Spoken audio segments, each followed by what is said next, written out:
حضرت عمر رضی اللہ عنہ فجر کی نماز میں اس طرح دعائے قنوت پڑھا کرتے تھے: اللہم انا نستعینک ونستغفرک ونؤمن بک ونتوکل علیک ونثنی علیک الخیر ونشکرک ولا نکفرک ونخلع ونترک من یفجرک اللہم ایاک نعبد ولک نصلی ونسجد والیک نسعی ونحفظ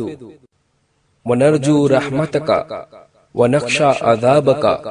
ان عذابک بالکفار ملحق۔ اے اللہ، ہم تجھ سے مدد مانگتے ہیں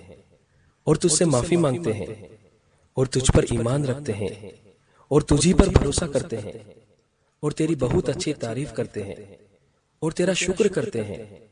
اور تیری ناشکری نہیں کرتے اور الگ کرتے ہیں اور چھوڑتے ہیں ہر اس شخص کو جو تیری نافرمانی کرے۔ اے اللہ، ہم تیری ہی عبادت کرتے ہیں اور تیرے ہی لیے نماز پڑھتے ہیں اور سجدہ کرتے ہیں اور تیری ہی طرف دوڑتے اور رجوع کرتے ہیں اور تیری رحمت کے امیدوار ہیں اور تیرے عذاب سے ڈرتے ہیں۔ بے شک تیرا عذاب کافروں کو پہنچنے والا ہے۔ البیہقی صحیح، ارواء الغلیل شیخ البانی